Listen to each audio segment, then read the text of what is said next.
Hello, welcome to the Michigan Association of Community Mental Health Boards Leadership and Governance Program, BoardWorks 3.0 Public Policy. My name is Michael Visna. I'm the Executive Director of the Michigan Association of Community Mental Health Boards, which is a trade association made up of 46 CMH boards and approximately 75 provider organizations that are under contract with those CMHs to provide publicly financed mental health, developmental disabilities, and substance use disorder services throughout Michigan. Before I begin, let me introduce myself. As I said, I'm the Executive Director of the Board Association, which I have been since 2009. Prior to that, I was a staff person in 3 community mental health board organizations across Michigan, in Macomb, in Genesee, and in Lapeer County. As I co-present with my co-presenters on public policy, much of my talk will reference my experience through those years as a worker in the publicly funded mental health system here in Michigan. Now I'd like to introduce co-presenter Nick Lawson. Hi, my name is Nick Lawson. I am currently one of the board of directors at Gratiot County Board of Mental Health, as well as a board member for the MSHN board, regional board that would be. And I'm going to reference in this presentation my aspect of being a consumer, receiving services, how they were from approximately about the 70s is where it begins for me. I also would like to introduce someone who's going to be a co-presenter with me and Michael, and that is Dustin Crawford. And Dustin Crawford is a peer support specialist, and he's going to talk to you about that at a point in our presentation. So let's review the learning objectives for the public policy workshop. First, we want to understand policy and its various levels, because certainly what you do at a local CMH board is not only driven by your local policy and governance decisions, but foundationally also by state and federal policy levels. The second objective will be to understand the history of mental health, developmental disabilities, and substance use disorder policy, to try to answer the question, how did we get today here based on the past policy evolution? Third, we want to understand the role of the CMH board in local policy setting. And finally, we want to understand the interplay between policy and its impact on consumers, funding, and the type of services that are provided in local CMH and provider organizations across the state. Let's begin with a definition of policy.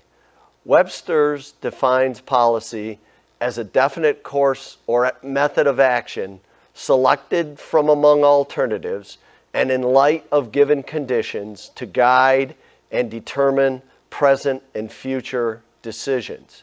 I think what's key here is the notion that your policy decisions, that is how you decide given the current context of conditions in your local community, as you look at what various state and federal policy decisions are being made, that you as CMH board members are key to developing the local policy to implement and guide those actions and services developed by your staff and provider organizations.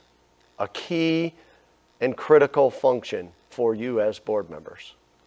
As I said, there are several levels of policy making, and I'm going to talk about a couple of those. At the federal policy level, there's the administration, the president, there's the legislature, the House and Senate, and finally there's various departments of federal government, including organizations such as Health and Human Services, such as the Centers for Medicaid and Medicare Services, and administrative offices such as the Substance Abuse and Mental Health Services Administration. All of these offices are responsible for propagating policy at the federal level. All of them then create policy that is significant in terms of how those policies play out at the local level. In Michigan, we also have the state, which is responsible under and consistent with federal legislation, issuing state policy. The governor, our state house, and our state senate, and various departments within state government. The most significant of which is the Department of Community Health, now the Department of Health and Human Services, which generates most of the policy at the state level that impacts the local CMH boards. I'd like to now turn it over to Nick, and he's going to talk about that third level, the local policy level, which comes from county commissions and your activities as a local CMH board. Thank you, Michael. As I mentioned, I serve on my local board of mental health. As a board member, we have to make a lot of decisions when we meet, and one of the most important ones that I chose to speak about is our policies based on our funding, and that is an ever-changing situation. One of our recent situations was where we had to contend or deal with a substantial cut in general funding on our general fund, which we have to deal with, and that's one of the ugly sides of dealing with the mental health aspect. We have to make decisions that are very unpopular, very uncomfortable. It affects the lives of real people, and it could be anything from cutting services, which we really hate to do. We know our consumers really depend on the services they're receiving, and there's sometimes we have absolutely no choice but to cut these programs on occasions, or at least cut them back. Also, we from time to time have to cut hours for our staff, and I know there's sometimes, very rarely, hopefully, we've had to cut actual positions for a time. This is really unpopular, and it's a very difficult thing to have to do. But this is one way we deal with our budget highs and lows, or cuts, and we discuss it as a board. We discuss on how to make these cuts in the most unpopular way imaginable. We're hoping that we can do it with as little pain as possible, but we do have to make those cuts.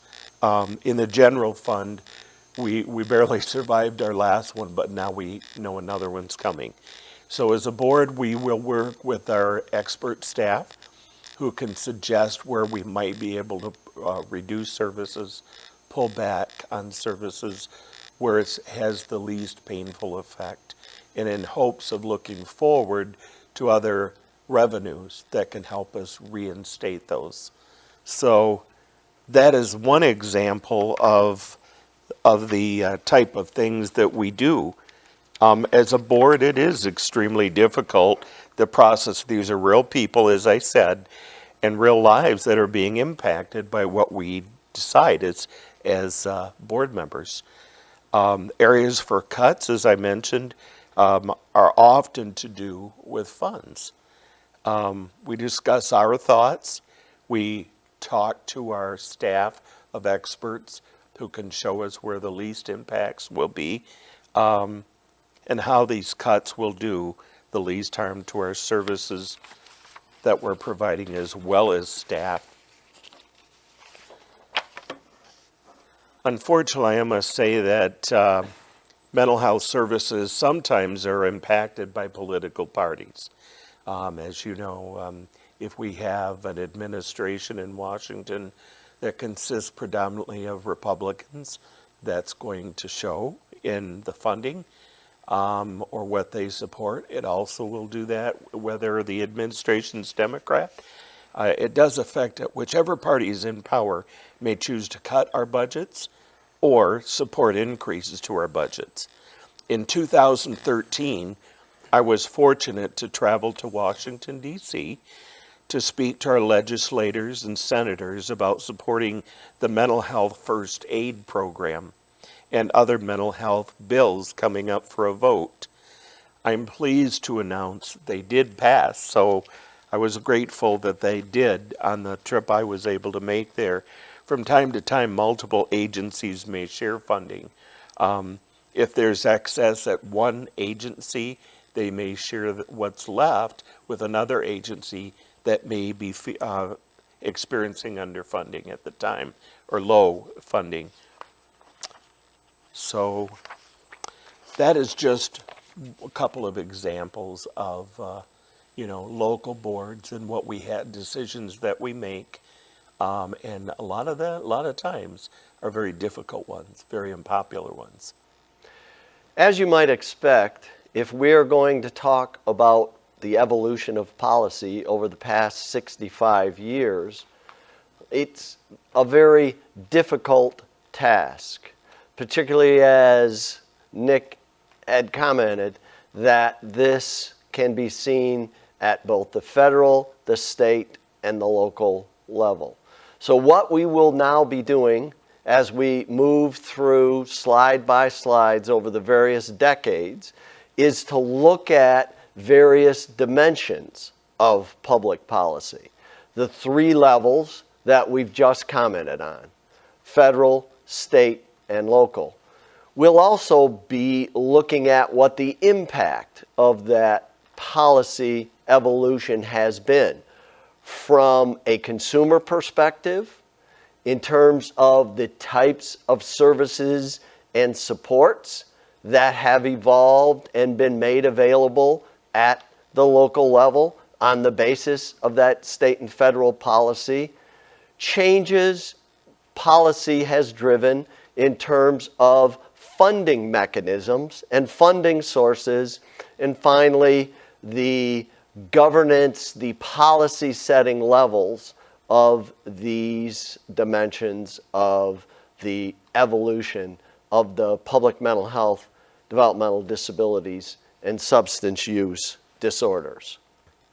So as we look at the evolution of policy, I think it's very important as you review this information that you think about policy development through a prism of your own view.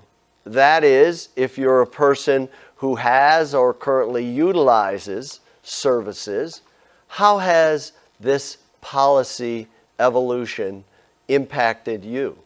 You may be a family or friend of a person that's utilized our state's system of care. And as you review this information, I think it's very important that you think about how that public policy has evolved and the impact that it has had on your family member and friend. And finally, if you are not a person who has used services, or you do not have a family member or friend who's utilized services, I think it's important for you to think about these policy changes from your perspective as a member of your local community. Because as we move through the decades and you look at this material, I think you'll be struck by how of the larger societal changes have not only impacted society in general, but also how those influences have impacted Michigan's publicly funded mental health system. We are finally then going to talk with you about what we think may be some of the future trends in policy evolution here in Michigan. So these slides are very busy. There's a lot of information on here, and we are not going to have time to go over each and every one of these boxes in terms of these matrices of the decade by decade. What Nick and I and Dustin are going to do is highlight certain of those that we can talk a bit as particularly important in terms of the evolution of public policy here in Michigan. And so I want to draw your attention to the federal level governance and policy setting table block on this matrix, where we talk about the Community Mental Health Center Act of 1963. This was the federal legislation under President John Kennedy, perhaps the most significant legislative act that he passed prior to his assassination that really served as the foundational piece of federal legislation for publicly financed mental health, substance use disorder, and DD services here in the United States. And next to that is, in fact, the Public Act 54, passed in 1963 under Governor George Romney's leadership. That act, in fact, stemmed from the federal legislation and really has served as the foundational act that has guided the evolution of Michigan's system for the past 65 years. The final comment I'd make on this slide is at the state level, where were public services being delivered? What types of services were being financed? And that was largely, most of the state resources went to finance the system of state-run institutions throughout Michigan.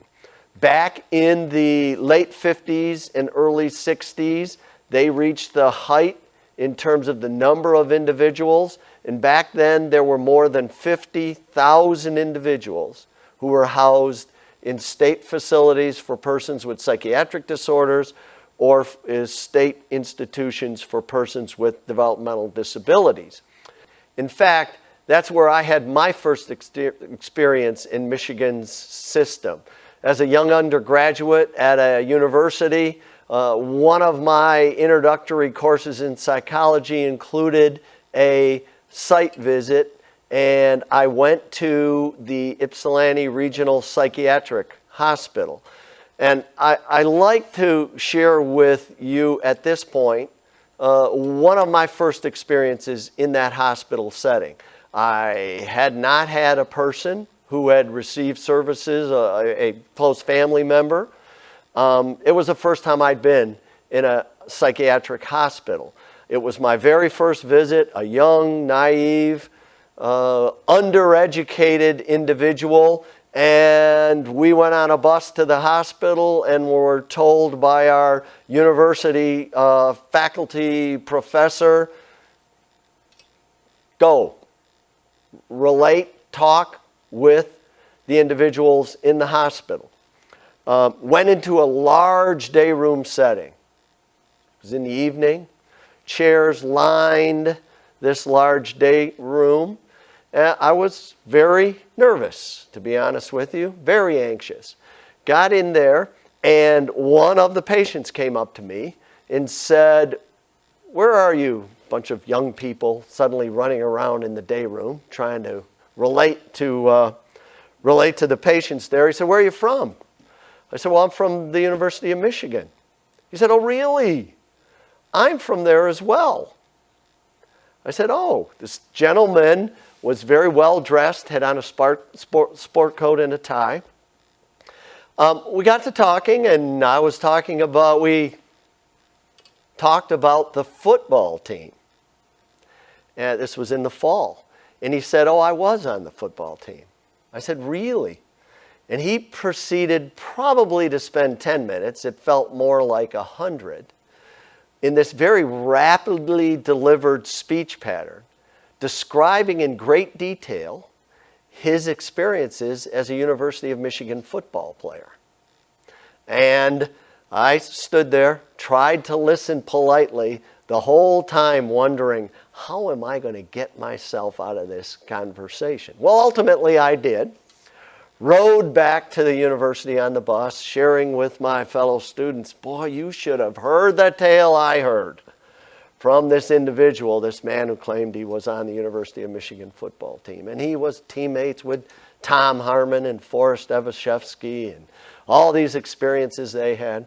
Well, at the time, I happened to belong to a fraternity who lived in a fraternity house. And we had, of course, as a part of our library, these annual yearbooks. Okay? So I recalled the year the gentleman claimed he had went back, and lo and behold, I found a picture of this. So he had told me, I suppose I don't know the exact truth of it, not having been there, but largely a true story about his work. And to me, that was one of the most impactful moments I had had in terms of my exposure to persons with serious psychiatric disorders. What I'd like to speak with is Michael had talked about the evolution of mental health going back from the 50s, and he mentioned 1963. And one of the things that I wanted to talk about was the photograph that you'll see in this presentation, where I'm standing next to a bell. And that bell, that photo was taken when I was at a conference in Washington, D.C. And that bell, when I first saw that bell, it was actually at our state capitol here in Lansing, Michigan. And it represents the harm in the mental health system in the early years. Though that bell was actually constructed from restraints and shackles that were used on mental health people many years ago in the 50s and the 60s. And they decided to melt those shackles and restraints down and to construct a bell of freedom, which is a representation we love to see often, because it has not always been a good, trusting relationship between mental health staff and consumers. We have, over the years, worked at changing that and rebuilding that. But I'm glad to say it now represents not the way mental health consumers were treated, but it represents the freedom that exists. I started in the mental health system at a very young age. I was barely 16. And in my environment, I'm going to start here at the 70s level. To receive mental health services was a frightening aspect to me, because all I knew about the mental health system was the inconsistencies or the outright fictional accounts by people in community or in my family. They were frightening. They were told of, they'd said, well, if you don't act right, you're going to go to mental health, and they have torturous things that they do to you, from electrical shock treatment to being put away from society into dark dungeon type places to isolate you from everyone. And so you had better straighten up, or that's possibly what you're going to deal with. Family was to make fun of you, reject you, call you the black sheep if you had mental health issues. It didn't matter what it was. If it was depression, being too sad all the time, we didn't understand some of the mental health afflictions at the time, like bipolar and other mental health disorders, depression. After my first suicide at age 16, where I almost succeeded, I was led into a room where I was asked to answer a long list of questions by one lady and one gentleman. I sat in a chair and it felt like I was in an interrogation room in a police department, asking all these very personal and difficult questions when you're hurting from mental health issues such as depression and other. You just really feel on the spot. They asked me all these questions, then they prescribed a pill to take once a day, and that was it. But in my world, as a young boy, there was abuse widespread during the 70s. My teachers, by family, by school kids, and you feel isolated and alone. And I know that's what led to that first suicide attempt. I wanted to highlight other areas of the mental health field for me. While I was receiving services, I had no one to go to and talk to or share my feelings with. I was terrified that someone might find out I was going to mental health. And even at a very young age, I was very aware of what that meant. That meant stigma. That meant being rejected in many areas because I was a quote-unquote mental health person. In my sessions, I was very uncomfortable to talk to the therapist. They didn't say much. They listened, they wrote notes. And it was very embarrassing talking about the abuse I had been through. I knew it was wrong. I knew it was pretty bad. But to tell someone else about it was just humiliating for me. I had to relive the events. When I talked about them, I could feel the physical emotion again. I could see the visions of the incidents again and the events that I had to go through. I would go home and feel very isolated. I would have very vivid nightmares now that the stuff had been drug up again. And I couldn't find any indicators to feel whether or not what I was doing was helping. Taking the pill, talking to someone.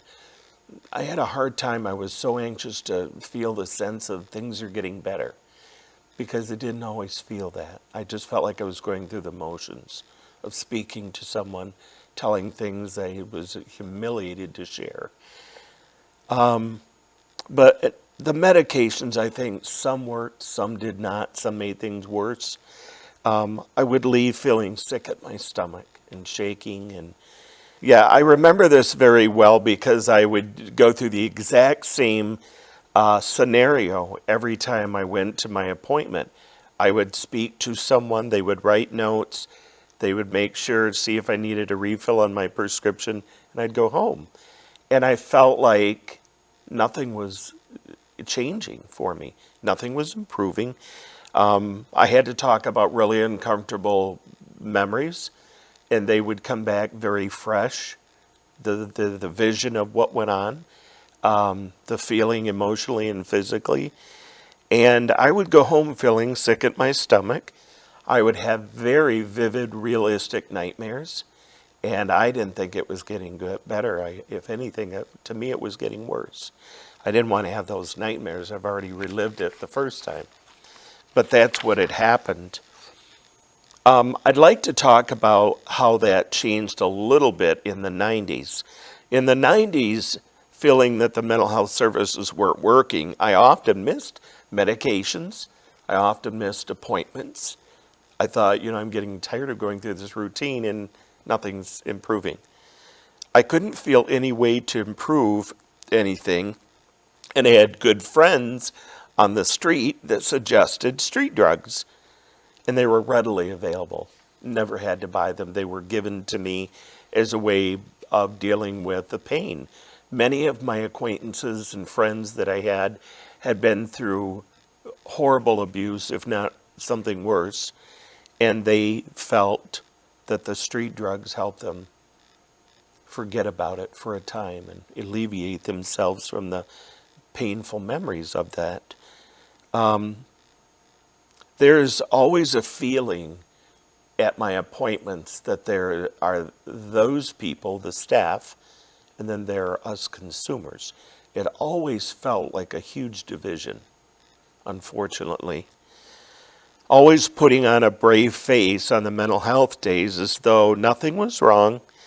I would be questioned by others if I thought I seemed anxious or depressed, if something was wrong. And I would always deny that because I didn't want no one to find out I was actually going to the mental health office. I was very aware, even way back to the first suicide attempt at age 16, just how real stigma is. I knew that it was almost a death sentence for me to tell anyone that I was receiving mental health services. They would label me as the crazy guy or something. And I wouldn't be asked to do things that I enjoyed because people draw their own conclusions about you when they know you receive services.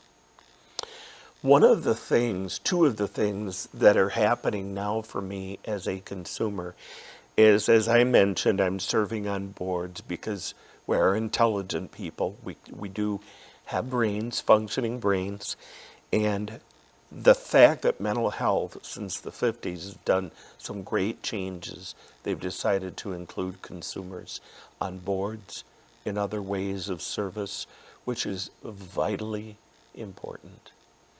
They're going to services being told they can lead a normal life, but it's not normal when you're being treated as though you're less than capable of doing some of the things that are being done in your communities and in state.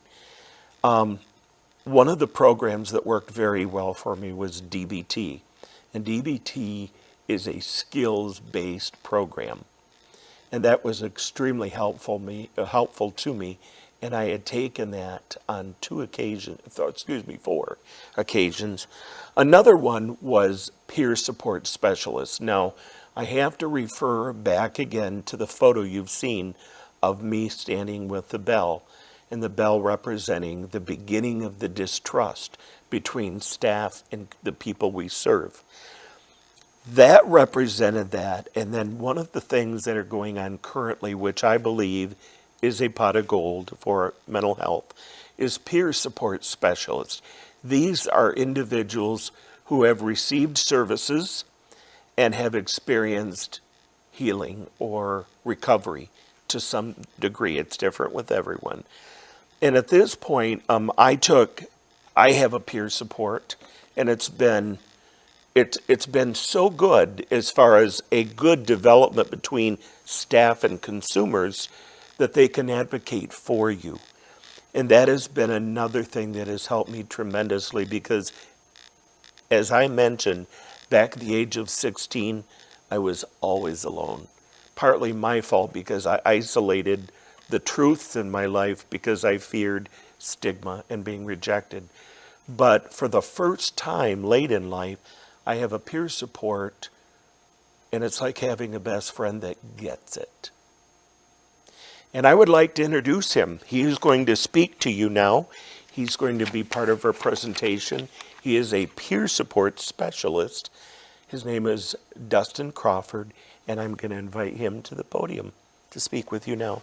First of all, I would like to thank Nick for so graciously introducing me. Again, my name is Dustin Crawford. I'm a certified peer support specialist at Gratiot County Community Mental Health. And also related to my services as a peer support, I participate as a member of the Alma Pine Avenue Drop-In Center's Board of Directors. I'm a nationally certified mental health first aid instructor, a member of Mid-State Health Network's Regional Consumer Advisory Panel, and a member of Gratiot County CMH's Anti-Stigma and Trauma-Informed Care Committee. Right now I have a very full plate, and I'm doing everything I can to promote the ideals and values that are most important to me, which are recovery. The reason I'm passionate about this and that I want to pursue this is that for the majority of my life, at the ripe old age of 32 now, but for the majority of my life, until the last 6 years, I struggled with mental illness as well as addiction to alcohol and other substances. And my story is one that many people in your communities will know. Beginning in childhood, my parents noticed that I was very, very, very difficult on myself. I struggled with depression, had frequent nightmares, was very, very anxious. I was a perfectionist and brutal on myself. As I got older, going into middle school, I became more and more ostracized from what was supposed to be my peer group at the time. And I isolated, I felt alienated, and as I then went through high school and went off to college to cope with what I felt was something that was different about me, an inability to relate, a detachment from the rest of the people around me. I started to drink and use drugs.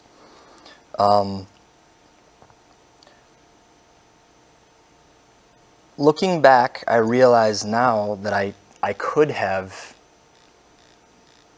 told someone what was going on internally, but I was afraid of doing so. I was already alienated from others, and I didn't want anyone to know what was happening with me. And so I tried to conceal it. I tried to conceal my emotions, and drugs and alcohol were the best way for me to do that.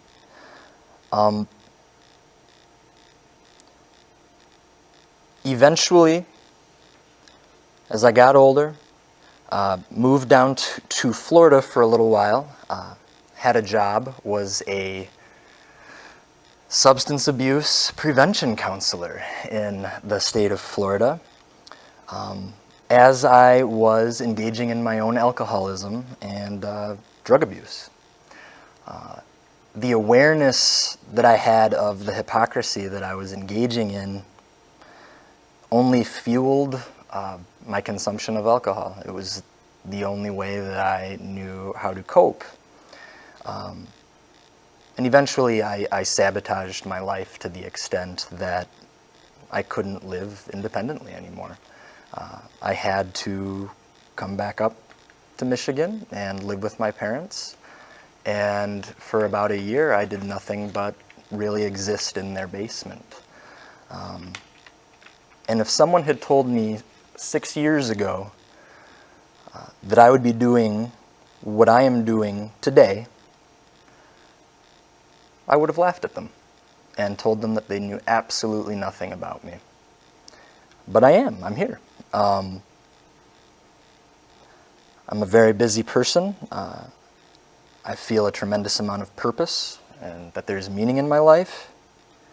And these are things that were totally foreign to me 6 years ago. Now, as a peer support specialist, what I do is share myself and share my experiences in the hopes that others will not feel as alone and isolated as I did.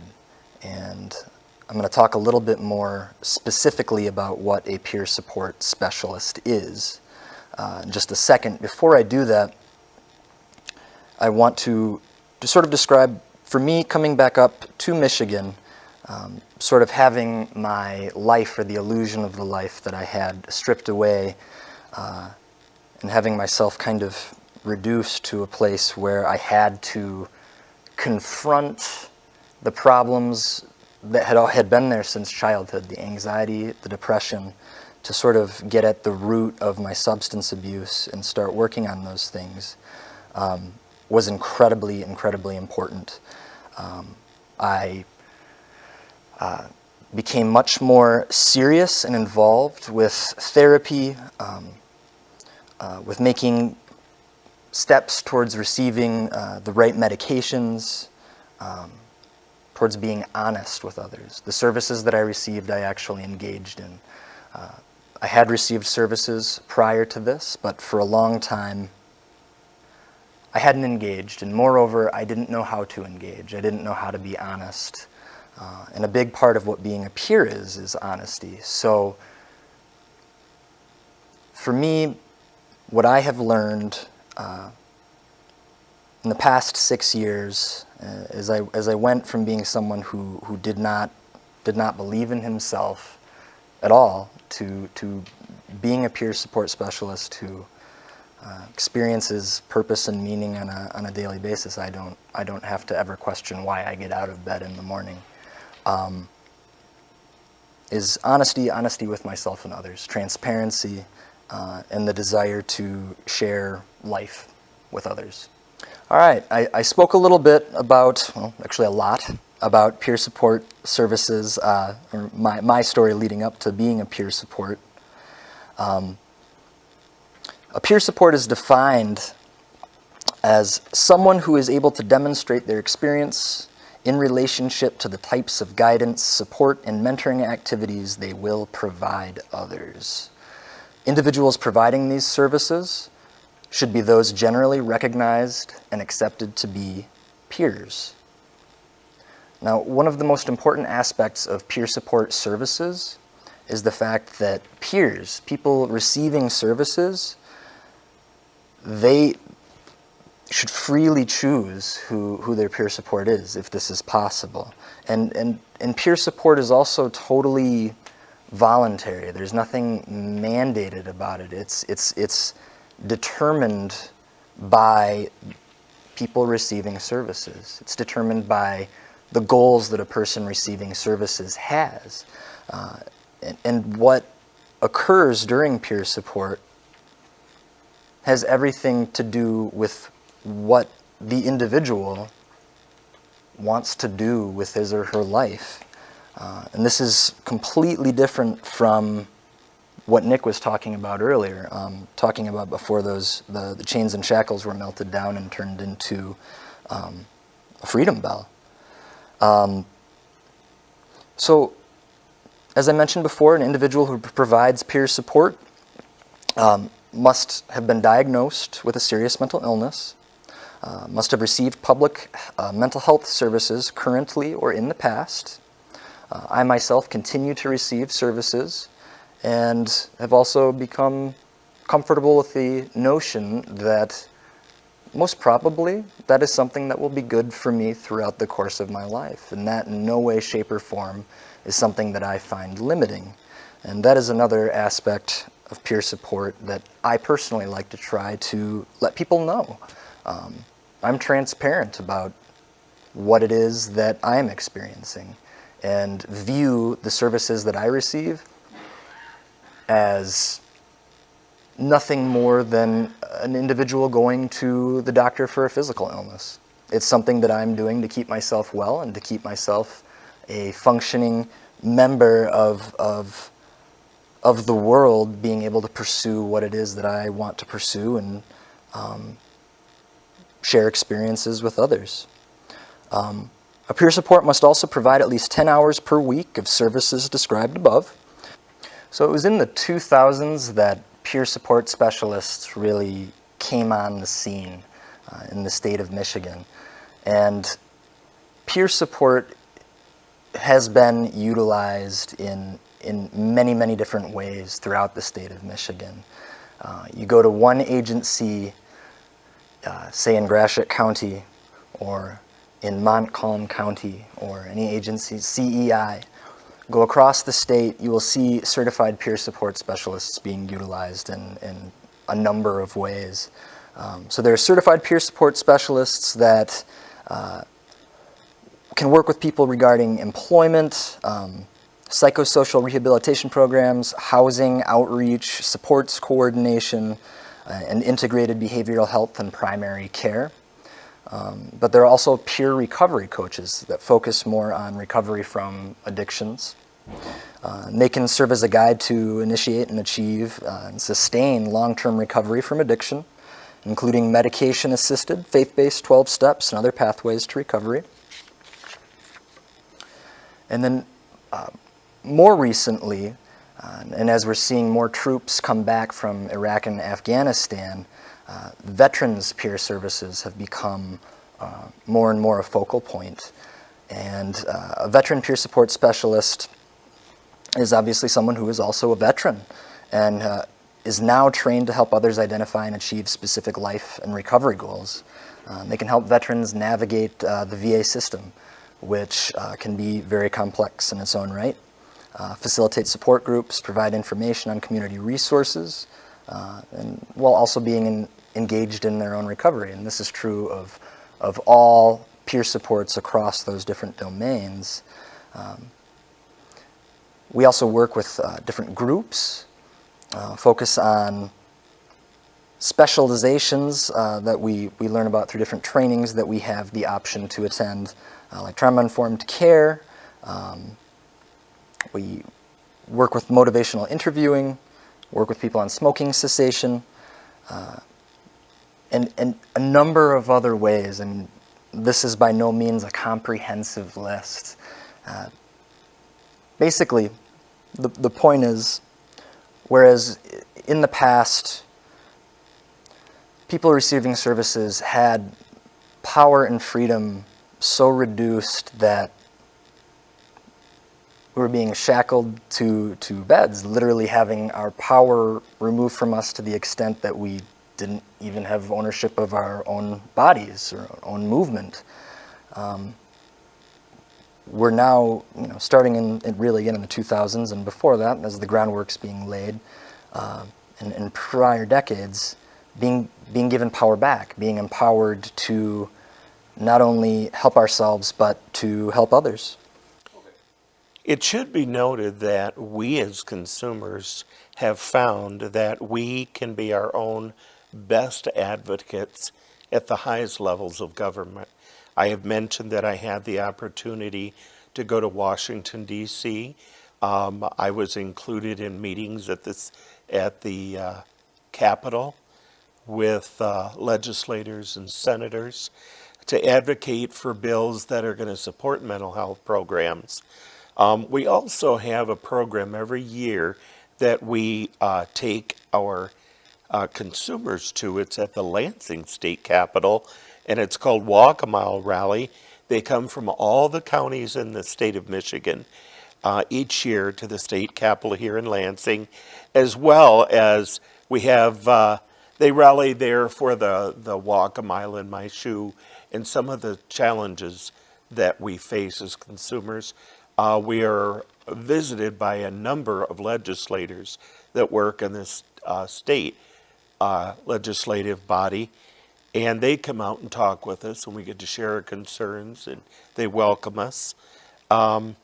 We also have what is called the advocacy or the client advisory panels, which go on locally at a lot of the CMHs in the state of Michigan, where consumers gather together once a month, usually, or once every other month, to talk about concerns they have, ideas they have that would improve their experience with CMHs.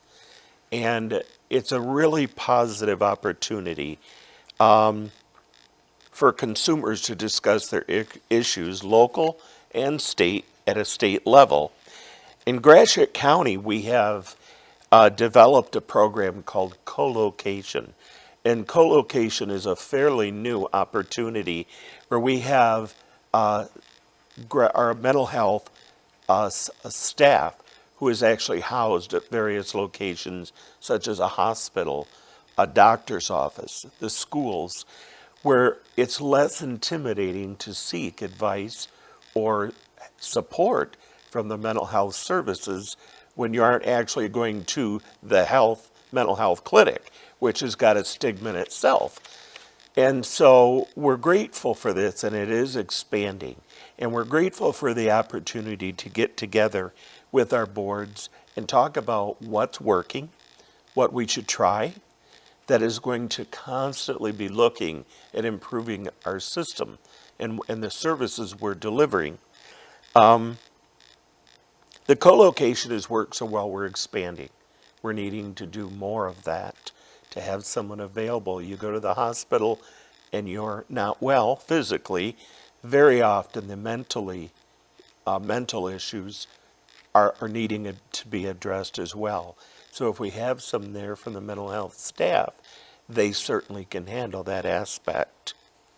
As Nick was talking about how recipients of services at community mental health and all mental health care providers are now becoming more and more engaged in the process of making policy, influencing policy, I also wanted to point out the importance of drop-in centers throughout the state as being a place where individuals can begin to regain increased ownership of power to influence and affect positively the world around us.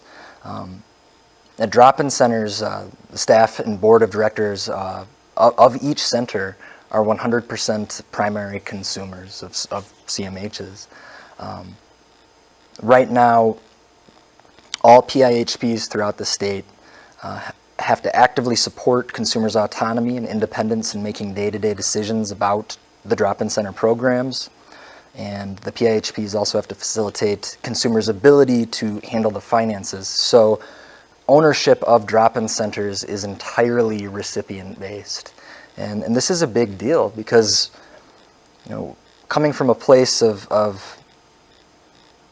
kind of no power or feelings of inefficacy, and then having an opportunity to substantially influence something tangible, something present in the world,